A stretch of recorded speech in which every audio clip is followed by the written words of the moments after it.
Ya volvimos. Y bueno, a ustedes nos vieron seguramente conversando como loca acá.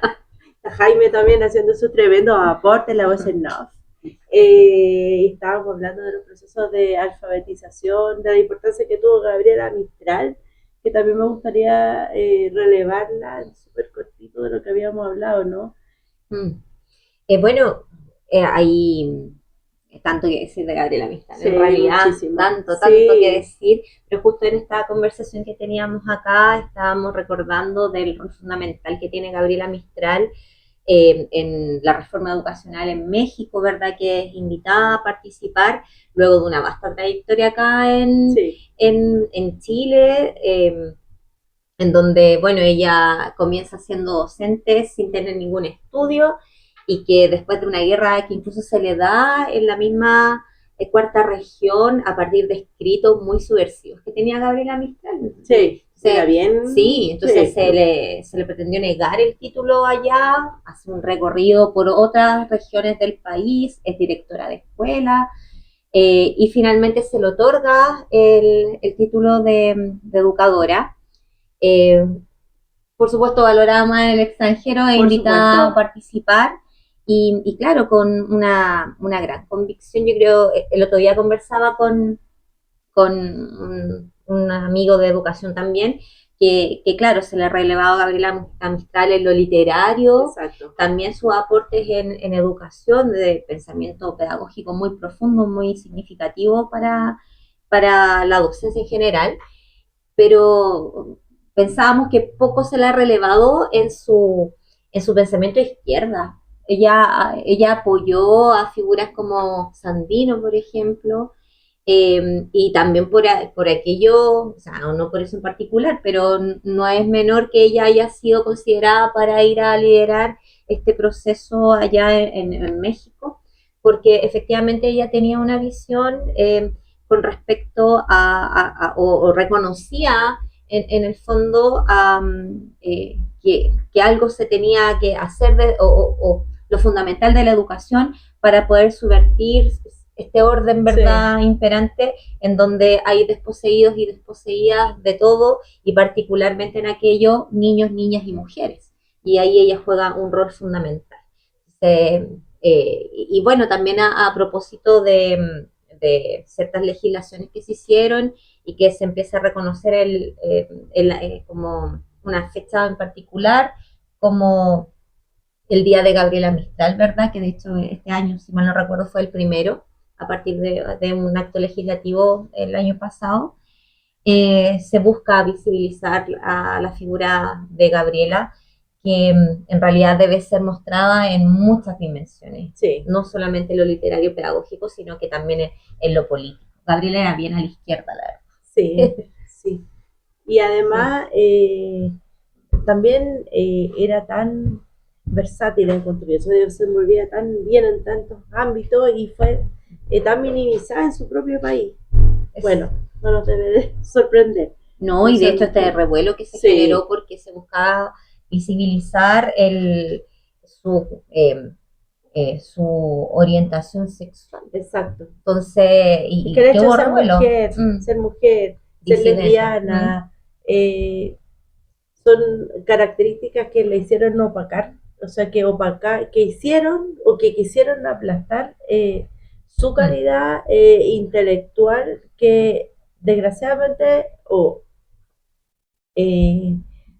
no, no es desgraciadamente, pero que desgraciadamente fue invisibilizada en nuestro país, pero sí fue relevada en otros países, que la llevó también a tener el premio Nobel, pero siempre destacando su labor literaria en nuestro país en particular, siento que es una figura que hay que relevar. Hoy, de hecho, disculpa lo último, recordar que Gabriela Mistral recibe el Premio Nacional de Literatura Sí, mucho después, después del Premio sí, Nobel. De hecho, no, ella muy rebelde no quiere venir sí, a sí, recibirlo, ¿verdad? Y que finalmente, si no es por el trabajo que hace y la así voluntad es. política de Pedro Aguirre Cerda, quien conocía el trabajo de Gabriela y con quien mantenía una relación muy estrecha, y que él define, ¿verdad?, el poder dar a conocer la obra de Gabriela Mistral, no hubiese tenido ese reconocimiento acá. Así es. Y bueno, para derivar un poquito, que podríamos hacer un programa entero de Gabriela Mistral, que no lo descarto. Va a ser mi invitada recurrente, va a ser a Gabriela. Quería que habláramos un poquito también de la educación no sexista y también un poco de la educación sexual, ¿no? Que siempre se ve tan atacada y que es tan importante, porque yo, bueno, en mi recorrido he hecho varios talleres fundamentalmente con mujeres de la tercera edad que siento que son como las más vulneradas. Y dentro de eso había uno que era un taller de educación sexual para las mujeres de tercera edad y muchas no sabían que tenían clítoris, por ejemplo. Y eso tiene que ver con la educación, porque estuve viendo yo, ¿no?, algunos programas educativos de mi hijo en donde se pasa rápidamente el cuerpo de las mujeres, donde no se te explica directamente el funcionamiento, donde muchas niñas no entienden los procesos de menstruación, lo que pasa con su cuerpo, las partes de su cuerpo, y siempre siento que tienen, sobre todo a la derecha, ¿no?, un discurso tan viciado, tan tratando de ensuciar eso, como si, sí, absolutamente. Entonces, me gustaría que habláramos un poquito de eso. Bueno, tú mencionas educación no sexista y educación sexual integral.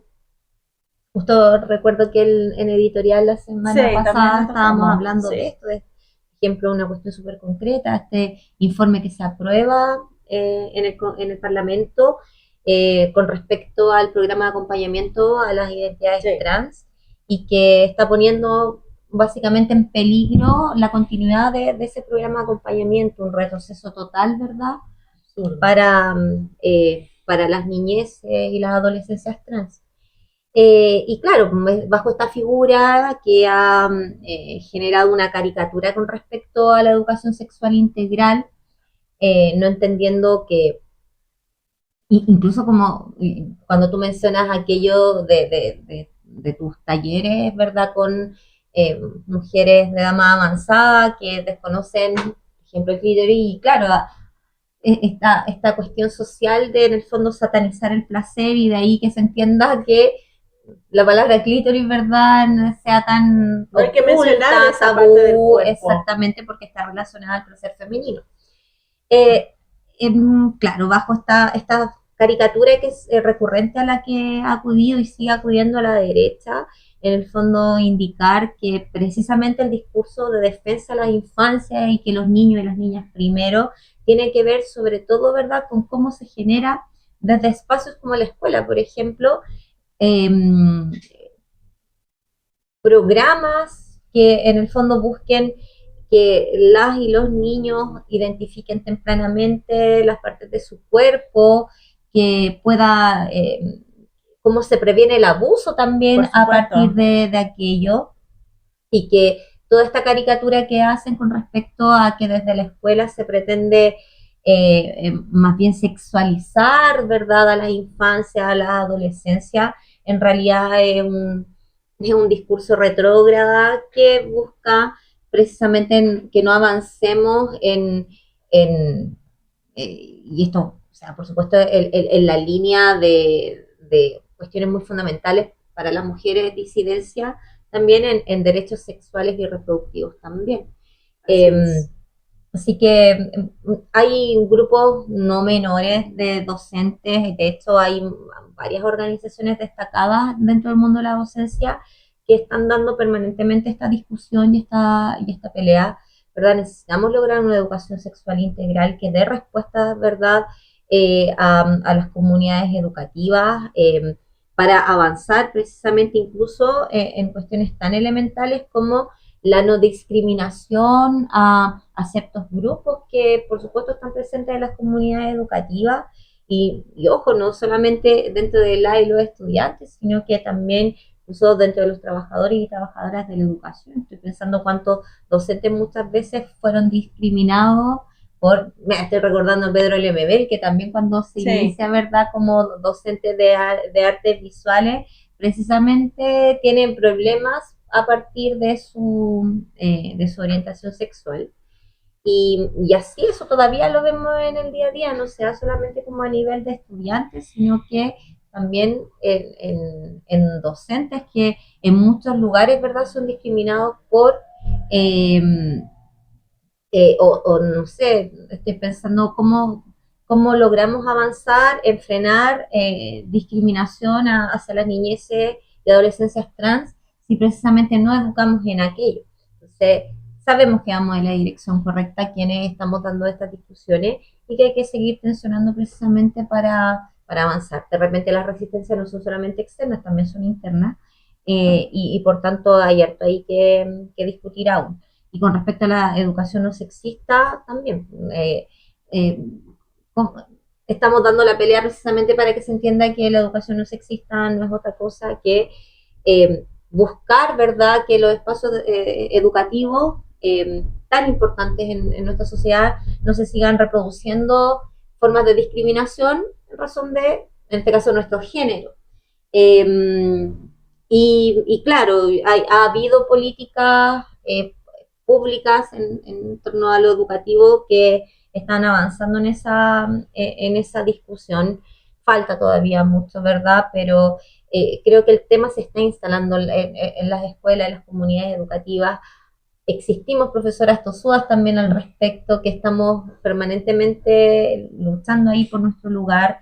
Mira, yo te puedo hablar como incluso desde la dirigencia que me toca experimentar como profesora, como mujer, también. Hace muy poco tiempo que las mujeres estamos, imagínate, en un gremio altamente feminizado, sí, como hemos conversado. No sé, todavía el colegio de profesoras y profesoras, que finalmente es la organización de docentes más grande a nivel de país, todavía no ha podido elegir una presidenta, ¿verdad? Una profesora, sí, presidenta. Y, y claro, mira, no tengo el dato específico, pero la otra vez en la casona de nuestro comunal, que hay aquí por un metro de Einstein, estábamos revisando en un sótano que había unas cajas y habían unas revistas, ¿ya? Y estas revistas eran algunas ediciones de algunas revistas que elaboraba el colegio de profesoras y profesores. Entonces un día recuerdo que empezó a revisar una y veo como aparecían todos los dirigentes, y estoy hablando, no sé, hace 20 años atrás o menos incluso, y vi una mujer ahí dentro del directorio nacional. Pues ahí ya estaba, por ejemplo, aparecía Mario Aguilar, quien es hoy día nuestro presidente, ¿verdad?, de la organización. Y claro, las mujeres también dentro de la docencia, increíblemente, pese a que históricamente hemos sido muchas más, hemos tenido que ir luchando por ganar esos espacios, considerando también que por la precarización en general del trabajo de la docencia, y las mujeres que somos madres tenemos por estas condiciones muchas más dificultades quizás para ocupar esos espacios. Así que eso también hay que darle, hay que pelearlo. Además, como tú decías, y es un gremio altamente feminizado. Sí, y cuando las mujeres queremos tomar la voz, y también se ha hecho una caricatura de como, sí, ¿por qué no somos capaces de quedarnos calladas? Pero, perdón, hemos históricamente sido excluidas de distintos espacios. Entonces, yo siempre digo, o sea, no sé, estoy pensando en los contextos de Asamblea Nacional o regional, siempre digo, yo estoy ahí, tengo cosas que decir, no solamente del profesorado en general, sino que de las profesoras en particular. Y en las ocasiones que tengo, por supuesto, calzo la voz, porque son espacios que no han sido cedidos, ¿verdad? Han sido peleados, han sido luchados, y por tanto en todo lugar donde yo tengo posibilidad de alzar la voz por las mujeres trabajadoras, en este caso docentes, que además provenimos de contextos populares, creo que hay que tomar la palabra, ser patudísima, sí, y disculpa lo coloquial, ¿verdad? No, está bien. Y alzar la voz.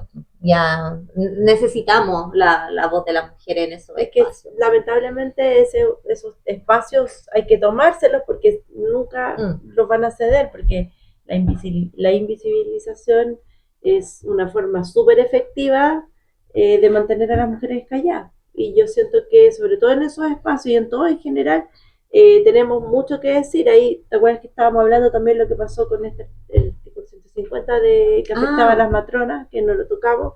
porque en realidad nos dedicamos a hablar de educación, Claro. pero que también tiene que ver con lo mismo, con un gremio altamente feminizado, en donde se toma una decisión arbitraria sin tomar en cuenta a ninguna, ni a las matronas, ni a las que hacen uso de esas urgencias, que son las mujeres, y se decide que tú tienes que ir a parir al lado de una persona que está apuñalada. Exacto. Entonces, limitar esos espacios. Afortunadamente el presidente salió a hablar y eso se va a discutir, pero yo siento que siempre es a posterior y porque las matronas se reunieron frente a la moneda a gritar y a pelear su espacio, y en todos los espacios es lo mismo. Mira, ahí, y qué increíble esa reacción tan rápida de las matronas. Sí. Yo hoy día recién revisé la cantidad de matrones que Sí, se juntaron muchas. en la Sí. Plaza de la Constitución, y me imagino que en otros lugares de Chile también. Y que claro, pues si finalmente la rabia se tiene que organizar, hay muchas rabias individuales por ahí, pataleando por aquí, por allá, la rabia sin organización no sirve de nada. Así es. Y bueno, por lo que vi, lo mismo que mencionabas tú, el presidente Gabriel Boric, al menos de manera informal, indica que va a ser una revisión de aquello. Y sí, tiene toda la lógica del mundo establecer esta analogía, ¿verdad?, en una situación como esa, como las que ocurren en la docencia, porque finalmente nosotros en la docencia también, cuando hablamos que el valor que se le da en nuestra sociedad a la docencia, que en el caso de las y los docentes hoy día está sujeto, lo conversábamos la semana pasada, a una ley que tiene que, en el fondo, me exige una evaluación para demostrar qué tan merecedora soy o no de tener un determinado salario. Tiene que ver precisamente porque somos un gremio altamente feminizado. Sí. De hecho, hoy día no se les paga la mención que se les paga al resto de docentes del país a las educadoras y educadores diferenciales, y lo mismo ocurre con párvulos. Siempre han sido discriminados. Y eso también tiene una razón muy evidente, que es que casi el 100% de las educadoras y los educadores diferenciales son mujeres, y lo mismo en el caso de educación parvularia. Y también la diferencia entre valor hora de quienes somos docentes de enseñanza media y quienes somos de enseñanza básica. ¿Por qué? Porque efectivamente las profesoras de enseñanza básica en porcentaje son mucho más en básica que en media. Entonces, por supuesto que ahí hay un sesgo de género en la aplicación o designación de esos valores. Y en el mundo de la medicina también ocurren estas cosas. O sea, sabemos que las enfermeras, sabemos que las matronas tienen como unos grados, podríamos decir, como de inferioridad, y eso se reconoce en el valor de eso. Finalmente el salario determina aquello. Si yo estoy reconociendo o considero más importante un determinado trabajo, bueno, le asigno mayor remuneración, ¿no? Y también ahí en la toma de decisiones. Entonces la pelea que dan ellas, y que afortunadamente tiene una recepción positiva del gobierno, por lo que alcanzamos a ver, ¿verdad? Por supuesto que tiene relación con aquello, con esto. Bueno, no olvidemos que la pelea igual pega, igual paga sigue en todos los ámbitos de la vida. Exactamente. Porque ahora estaba viendo también que proponen, una de las propuestas de Jan Cara era hacer obligatorio el postnatal masculino, y que la catombe, cómo es posible, que lo van a usar para salir a fumar, pero en el fondo también es una forma de agregarle carga también a la posibilidad de los hombres de tener trabajo, porque igual lo que te dicen, pero tú estás en edad de parir, entonces me vaya a salir cara porque te necesitas a la cuna, porque vaya a tomarte postnatal, y en el fondo, claro, hacen como lo presentan como, ay, claro, les van a pagar y no es justo, pero sí es justo, pues es una forma también de lograr equiparar los salarios. Sí, claro, pero sobre todas las cosas, en el fondo busca impactar socialmente en algo fundamental que tiene que ver con la labor de los cuidados. Con hacerse cargo. Exacto, sí, entonces no puede ser que todavía tengamos asociado el cuidado única y exclusivamente a las mujeres, con todo lo que eso significa en la vida en general.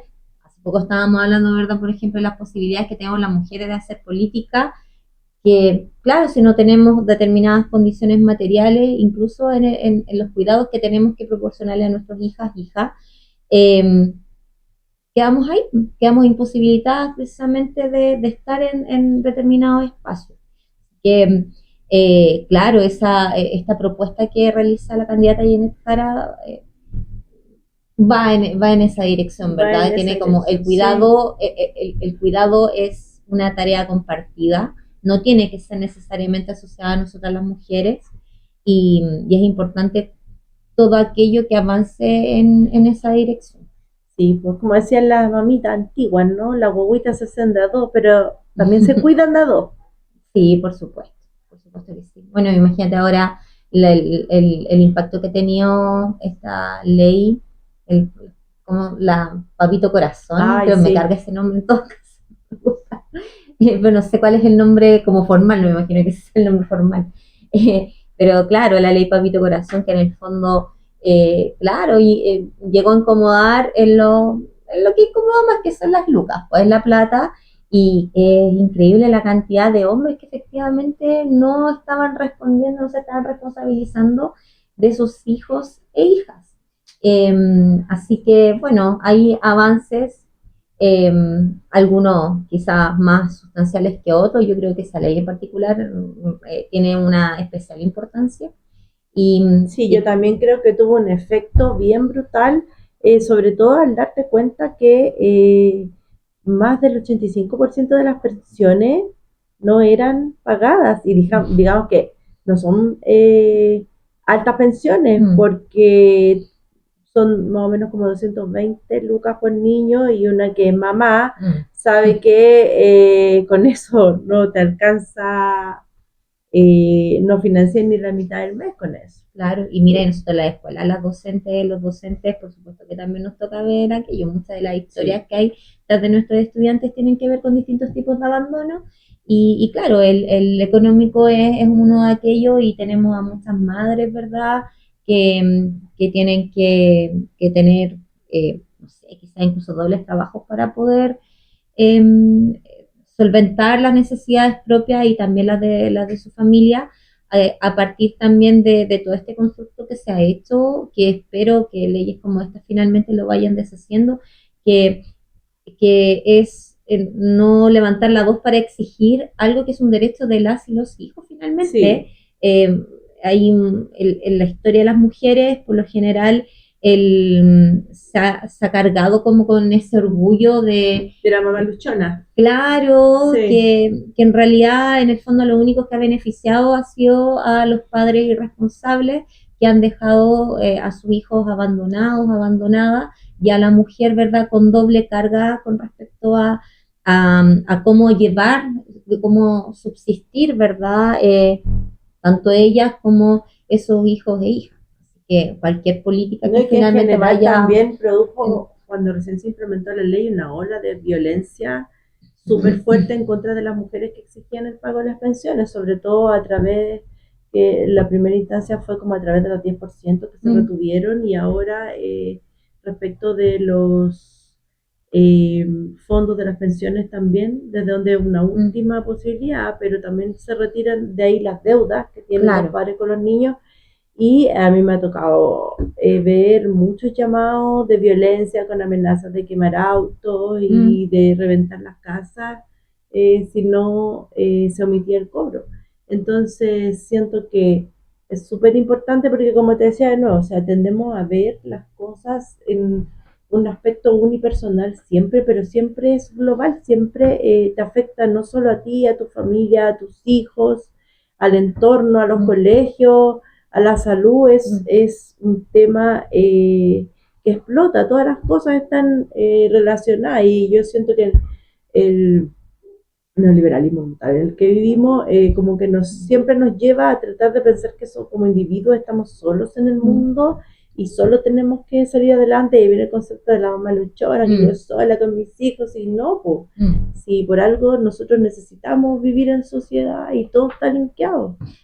Bueno, violencia económica, una de las tantas violencias Sí, que sufrimos las mujeres, y ahí creo que tú diste en el clavo con respecto a algo, que efectivamente cuando se logramos tomar conciencia de ciertas problemáticas que no son individuales, sino que son colectivas, el caso del no pago de pensión, y lo vemos ahora con las cifras que tú mismo mencionaste, era un problema colectivo. Entonces, colectivamente se tenía que resolver. Y, y es hacer un poco de justicia, ¿verdad? La historia de tantas mujeres o las abuelas de estos niños, niñas, también y la historia abuelas. propia también, Exacto. Sí, por ejemplo, aquí vemos cuántas personas, cuántas crecimos con la mamá luchona, sola, exacto, que tenía que trabajar y que tú tenías que llegar a tu casa solo, hacer las tareas solo, porque la mamá tenía que trabajar, y porque, bueno, en mi caso particular, no sé, pues el papá aparecía una vez al mes, ni siquiera aportar con nada, hacer una carga, tomar once, y que claro, pues cuando tú crecí y le decía, oye, ¿qué pasa? ¿Sabes? O sea, no me interesa que vengáis aquí a comerme mi patita. Si no voy a... Y, todo, y así, con todas las personas que estáis cruzando en el camino, en el fondo también, la mayoría ha sufrido abandono paterno y nadie habla de eso. Yo siempre... me pareció súper bien como un meme que salió de el aborto masculino, que cierra la puerta y se va nomás. Sí. Y que nadie castiga y que nadie cuestiona y que nadie ni siquiera nombra. Y sin embargo, la mujer que se hace un aborto y lo dice es altamente castigada socialmente por su familia, por sus amigos, o la misma mamá que, no sé, porque un fin de semana quiso salir a carretear porque los niños estaban con el papá también, pero ¿cómo? Y saliste, hiciste esto, tomaste, ¿cómo? Si tú eres madre, pero las madres tienen que ser inmaculadas. Bueno, todas las que somos mujeres sabemos todo el castigo social al que somos sometidas en el día a día. Entonces te digo, relevar estos temas, conversarlos, notarse, incluso no ser en el camino, no sé, en el familiar, en otros espacios, en la escuela, en mi caso yo que trabajo en escuela, ¿verdad? Con mis compañeras de trabajo, ¿verdad? Casi todas profesoras. Y compartiendo esta experiencia, en el fondo nos permite avanzar en mostrar y darnos cuenta que estamos sometidas a los mismos tipos de violencia. Efectivamente, hay mujeres por otros factores, ¿verdad?, que son mucho más castigadas y sometidas a muchos más tipos de violencia, eso también hay que decirlo. Y entender que de esto no vamos a avanzar cada una desde su trinchera, sino que tiene que ser de manera organizada. Sí. Y frente a estos avances, a estas voluntades políticas que ha habido, que seguramente podrían haber sido más si en los movimientos sociales estuviesen más activos, que eso también es un temazo. O sea, ha habido también, después del estallido y también después de la pandemia, ha costado articular, ¿verdad?, nuevamente. Así es. Pero aquí lo importante es ver que ha habido ciertos avances y que los avances que tengan o los que se han conquistado, ¿verdad? Tenemos que estar alerta para defenderlos. Eso es fundamental. El escenario político hoy día, la verdad, que no es muy favorable. Tenemos escenarios electorales prontamente. Sabemos, ¿verdad?, de cómo han ido avanzando las extremas derechas en distintas partes de Latinoamérica y también en el mundo. Entonces, creo que eso nos tiene que tener en estado de alerta, sobre todo a las mujeres, para no perder, ¿verdad?, estos vínculos, para rearticularnos, para estar muy atentas con respecto a cualquier tipo de retroceso que se pudiese pretender instalar por medio de la política. Bueno, vamos a empezar a despedirnos. Como siempre, recordarle y agarrándome de tus palabras, actívense, no tengan miedo de participar. Participe de alguna organización social, no tenga miedo que si no quiere no la van a elegir presidenta, ni la van a obligar a ir a una radio. Y eso, pues a estar bien atentos, recuerden que los derechos adquiridos siempre están en juego, así que es importante, infórmese, agradecerte un millón, me encanta siempre conversar contigo. Gracias. Probablemente te voy a invitar de nuevo. Así que hasta luego. Sí. ¿Quieres decir algo para despedirte? No, solamente relevar el trabajo de los medios contrahegemónicos. Creo que es fundamental si estamos hablando de organización, de rearticular, la lucha que se da desde los medios contrahegemónicos, de todo mi respeto, así que cuando tenga posibilidad de venir, ¿verdad?, y a contribuir en alguna conversación, por supuesto que estoy dispuesta a. Muchas gracias por la invitación nuevamente. Y nada, pues ahí estará alerta en todos los sentidos. Sí, recuerden, no lo dije ninguna vez, perdón, estamos en 7 Norte Radio, 107.7, ya saben, síganos en todas las redes sociales, ahora tenemos YouTube, tenemos Instagram, creo que TikTok también, Spotify, síganos ahí, denos like, compartan, necesitamos mucho difundir y hasta 15 días más.